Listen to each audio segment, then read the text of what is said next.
It's the final day of installation at Nick and Ellie's recently renovated dormer bungalow, and an exciting one for Ellie. Today, a brand new Sync Energy Link wall charger is being fitted to the side of the property, bringing an end to all those charging trips to the nearby service station. So we've had an EV for a few years now, actually, and never looked back.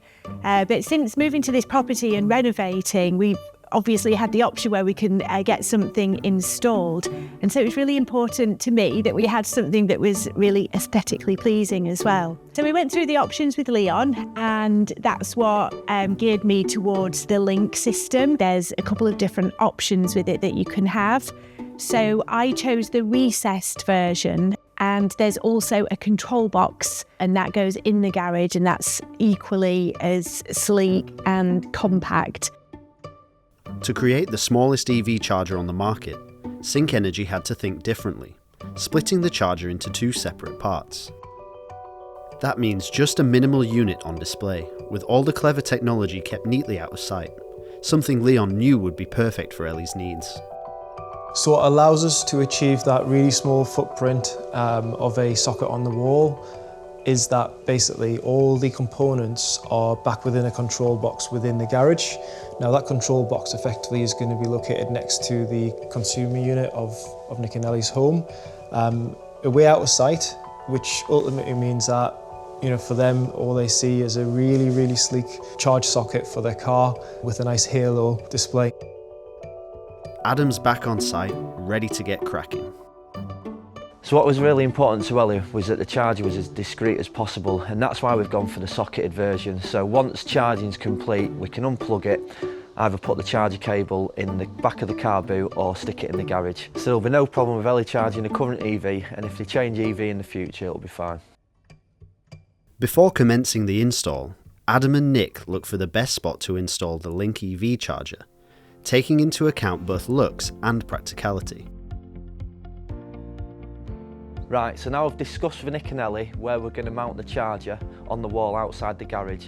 We can get into the garage, put the control unit in there, we can drill the holes, get the cables hidden, so once the charger's in the wall, it'll give a really clean and tidy finish. And with the decision now made, Adam can start getting stuck into the task at hand. The first step is to get the Link EV charger's control box installed near to the home's consumer unit.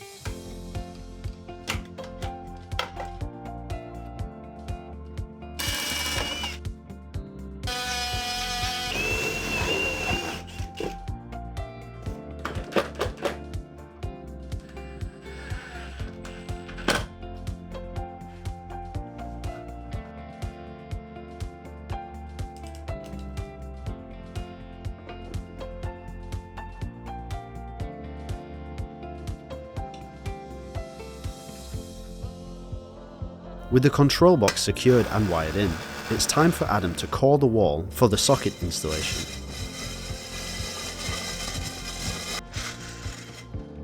Before the socket itself can be installed into the brick, Adam first needs to route the cables from the control box.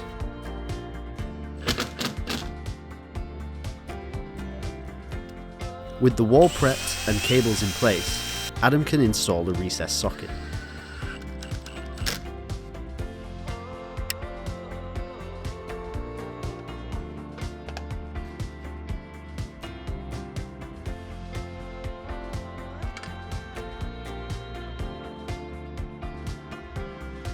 Right, the Link charger's now finished. Most importantly, Ellie's come out, she's had a look at the charger and she's really happy with how it all looks.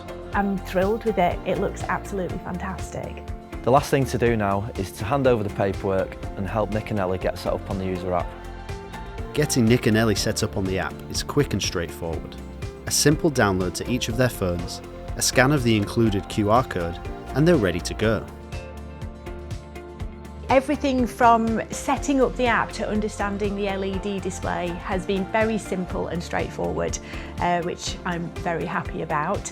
So we're just ready to get using it. I'm so pleased I don't have to run to the service station to charge the car and pay extortionate amounts to do so. It's been really easy to set up the charging schedule as well, so that the car is now only charging in those off-peak times, which is saving us more money, which is fantastic. It's nice to see that it's flashing so you can say, yes, it's charging, but we do have neighbours and they're reasonably close, so we don't want to be keeping them up at night with a big flashing light. So having that option to sort of reduce the brightness or ramp it up is a great little feature. Now that everything's installed and working seamlessly, Nick and Ellie can reflect on the project and their time with the Sync Energy team. Really happy with all the Sync Energy products. They look great. There's been no troubleshooting to get them up and running. So that's peace of mind. And the team at Sync Energy have been really helpful as well. They've definitely guided us, thought about our needs, and I think we've got the perfect system for our new home. Sync Energy has made this process so easy, very smooth, literally from the very first conversation right up until the final installation. I couldn't be happier. In the final episode of the series, we return to the Padley family home to see how their Sync Energy installation has influenced their energy use, and to answer the big question, are their monthly energy bills really coming down?